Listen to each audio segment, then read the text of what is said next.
Welcome to Freedom to Learn, the podcast that champions choice in education, defends parental rights, and exposes the harm caused by school unions. I'm Jenny Gentles, Director of Education Freedom and Parental Rights at DFI, the Defense of Freedom Institute in Washington, D.C. We believe in ed freedom. Just put that out there from the beginning, that every family should have the ability to select the school that makes the most sense for their child. And that may be multiple or different schools for different children.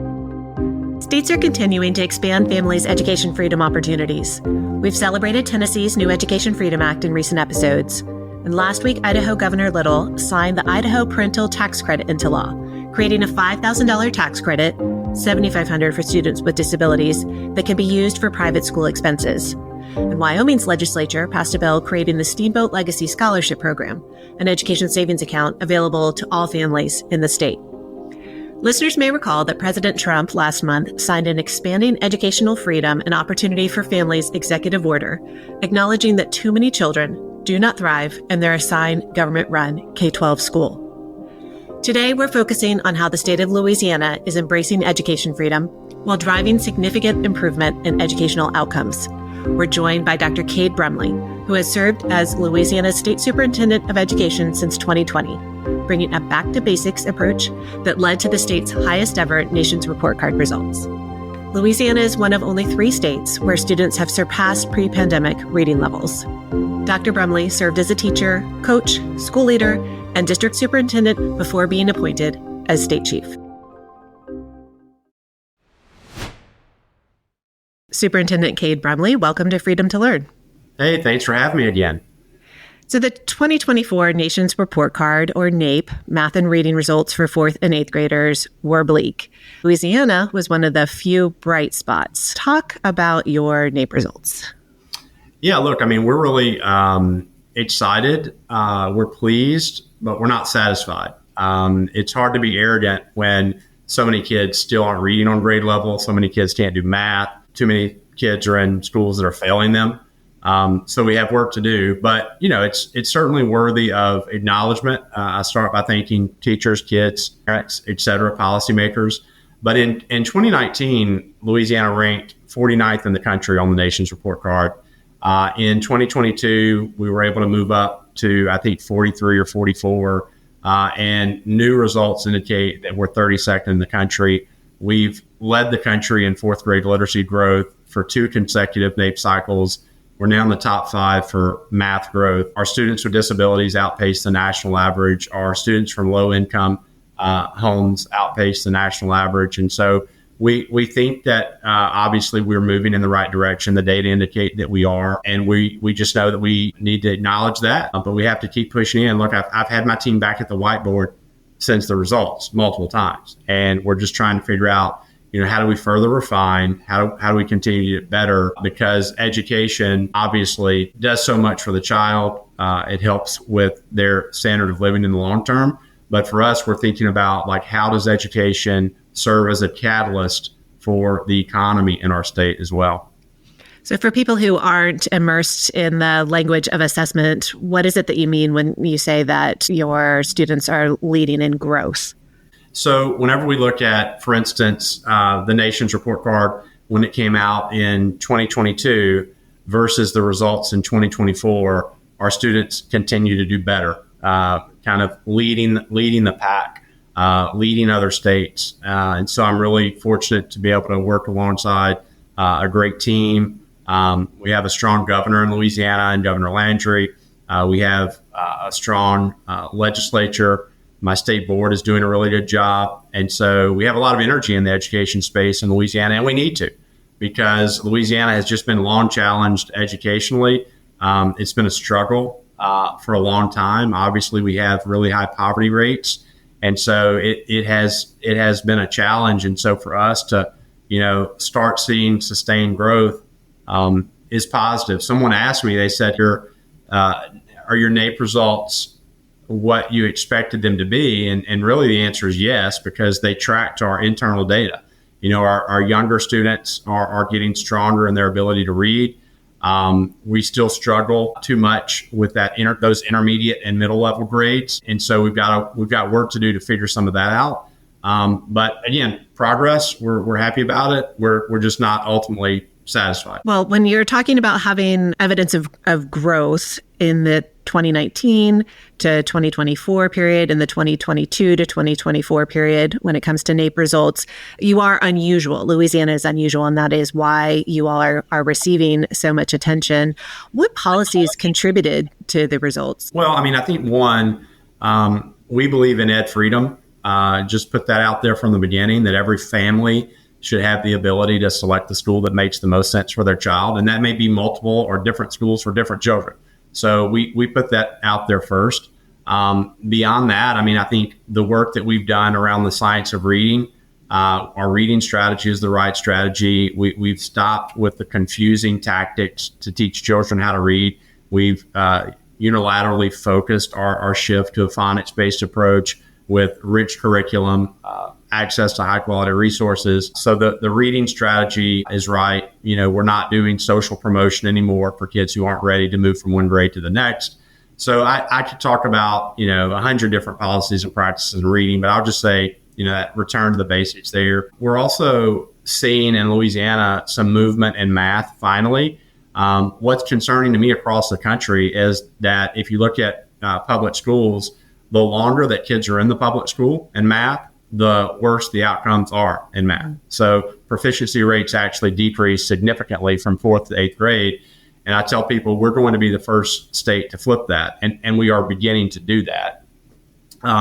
We do symbolic things like I sent flashcards to every elementary classroom in the entire state of Louisiana. But we also use more high-tech opportunities from time to time with AI technology. So, we would credit back to the basics in both reading and math. And the other piece I think is really important is outside of just the parent empowerment piece is the elevation of the teacher.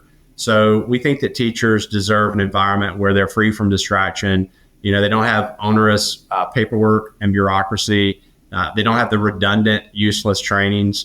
So we're trying to, and it's hard, and it doesn't happen overnight, but we're trying to figure out how to make the profession a bit more sustainable and fulfilling, while also recognizing that the workforce is fluid. I am more interested in quality teachers than certified teachers, and so we need to remove barriers so that energetic, intelligent people have the opportunity to come into the teaching profession, both as teachers and leaders, and do that work for whatever amount of time works for them, and support them along the journey, pay them professionally, but also pay for merit, pay for areas where it's harder to staff, high school math, high school science, special education.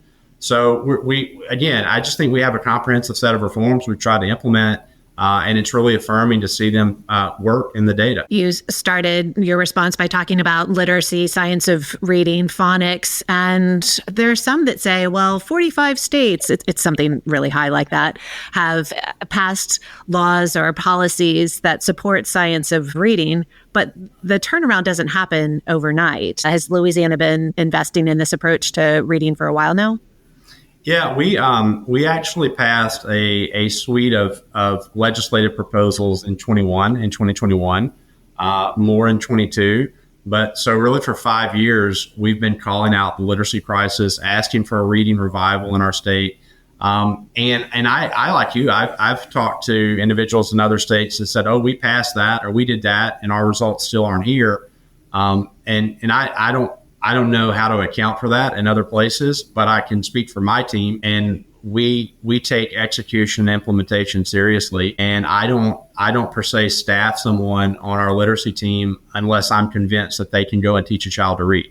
And so we're thinking about what is it like from a policy side, but also you've got to go from the state house all the way down to that child being in front of a teacher, and that's a long road from the state house to that classroom on that rug or at that teaching table. And so we think about all the steps from that place to the next and how to make sure that's as seamless as possible. When you're talking about making sure that you've got the right teachers there in the classroom, that they're trained to do what they need to do, that they're not burdened by administrivia, I've heard you talk about that in the context of a framework of let teachers teach. Are there lessons for other states to be drawn from your let teachers teach approach?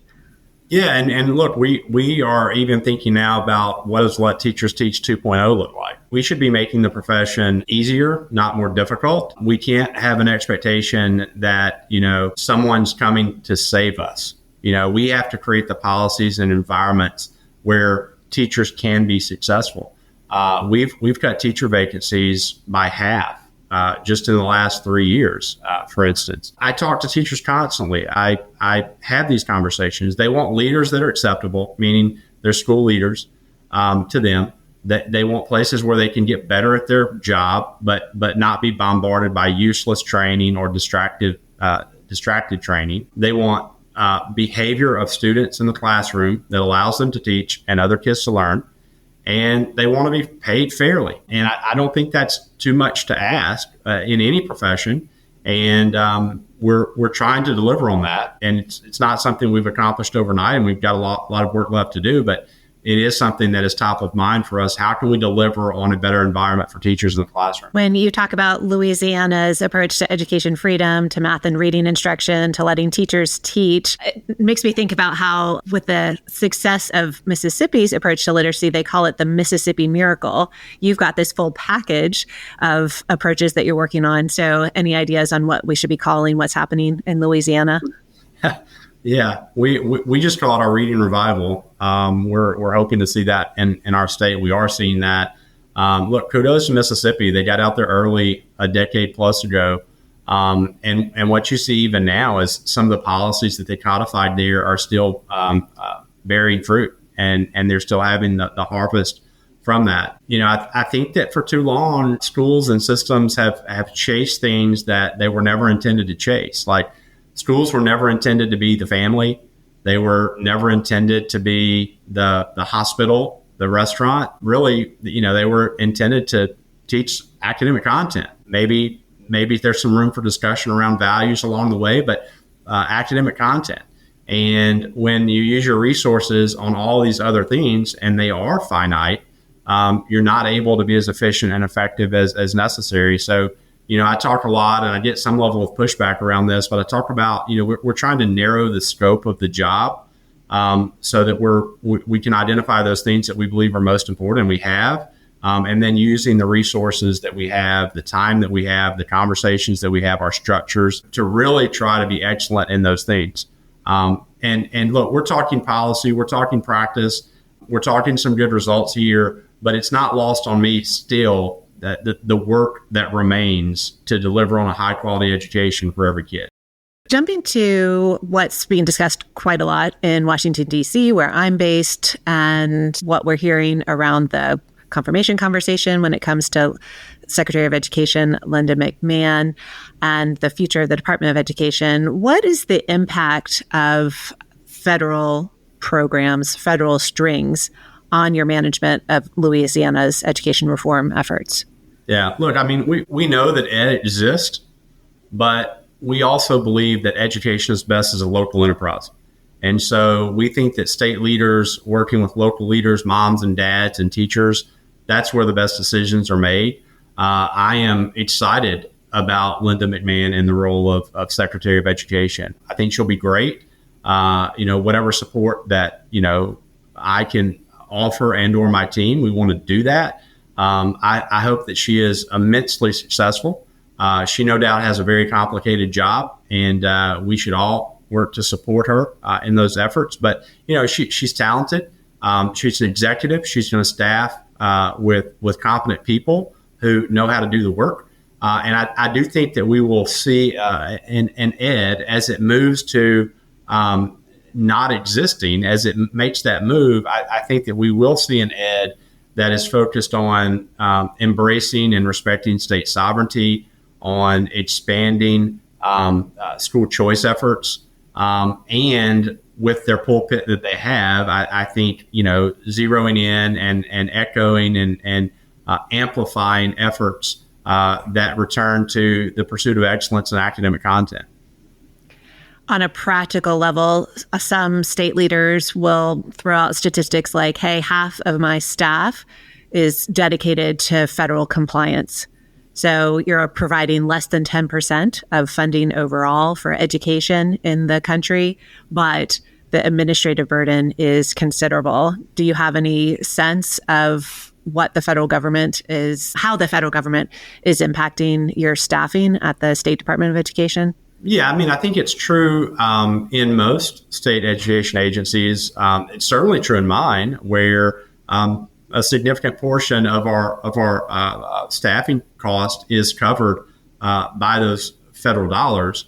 But there, I mean, it's hard for me to even call them federal dollars. They are dollars of the taxpayer that should be being used for a specific purpose. And unfortunately, over the last few years, those purposes were often radical and not relative to ensuring a quality education. I think that, and if I have to, I will push in on this, but I really just think that Linda McMahon and her team are going to recognize that, all of these streams should not exist for states. States can do a good job if they're empowered to do a good job, and that their local publics hold them accountable. I'm really excited about, where ed will go, and we want to be a part of supporting that along the way. And we appreciate not having the onerous burdens and strings attached that have been placed on funding over the last few years. Let's go back to what Louisiana is doing at the state level, because, as you said, education is a local enterprise, and state policy can help with that and help empower parents and educators. So the Louisiana legislature, the governor, significantly expanded education freedom options for families last year. How's that going? What's the state of education freedom or school choice in the state right now? Yeah, I mean, overwhelmingly, families are selecting their local neighborhood schools, and that's good. We need to make sure they're quality. We have a robust portfolio of public charters. I talk routinely about protecting the independence of our homeschool families, protecting them from government.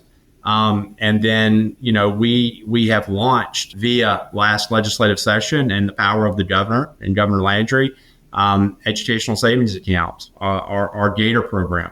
So right now we're in the process of scaling that program up, readying for launch. We are signing up providers at this point, whether those are non-public schools, public schools that could offer services, tutoring providers, et cetera. And we will, beginning in March, the spring, launch applications for families.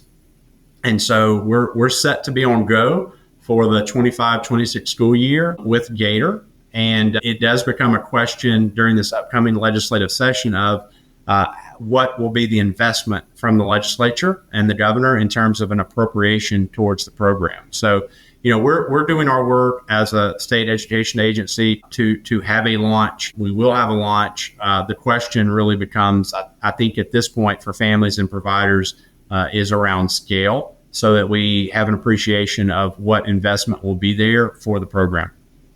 Okay, so we've got residentially assigned public schools and homeschooling, of course, the upcoming education savings account program, the GATOR program. The state historically has had a number of charter schools, especially in New Orleans. What's the state of the public charter sector in Louisiana right now? Yeah, it's growing. I mean, we actually even have funding available, federal funding around the charter school program. So we have funding where we're trying to launch new charters over the next 5 years. We've already launched some new charters. Unfortunately, I had to be combative with the previous administration because they were trying to restrict charter growth around the country. And so we were able to push enough and get support congressionally on the push so that we could continue in states like Louisiana, where we have this interest, to launch quality charters. And so we'll continue to do that. We're launching charters now, and we did last spring, where we have students that are in schools that are failing them. We're going over into those communities. We're taking those schools and or forcing those local communities to allow those children to go into higher performing seats elsewhere or charter those schools. And so we're trying to use every lever that we have to put really parents in the driver's seat, but also make sure that every kid has access to a high quality seat. Final question for you as we wrap up. Louisiana Senator Cassidy has introduced the Educational Choice for Children Act, a tax credit scholarship bill. And any thoughts on how that would change the Louisiana ecosystem once it was enacted? Yeah. Well, look, I've been thinking about this for over a year. I endorsed this publicly over a year ago. I may have been the first chief to publicly endorse this in any state. I don't know. And that was something that I had to think about because I did not want more entanglement from the Federal Department of Education. So I had to think about, is this the right thing to endorse? And the reason that I ultimately did that was because it is about parents' choice, but it also is a credit for business and industry, and it's not to be executed within the Department of Education. And so ultimately, I felt like our federal government spends a lot of money on things certainly that I don't believe in or historically has. And I do believe in school choice. So, let's use some of the funding that is taxpayer funding for that. So anything that we can do to support the efforts of those senators that are leading the charge here, we want to do that. Well, Cade Brumley, thank you so much for your commitment to education freedom and to parental rights. Thank you for joining Freedom to Learn. Thanks for having me. Freedom to Learn is a production of the Defense of Freedom Institute. You can learn more about DFI at dfipolicy.org. If you have feedback or suggestions for future podcasts, please reach out to us at podcast@dfipolicy.org. If you enjoyed today's episode, please subscribe and leave a rating and review wherever you listen to your favorite podcasts.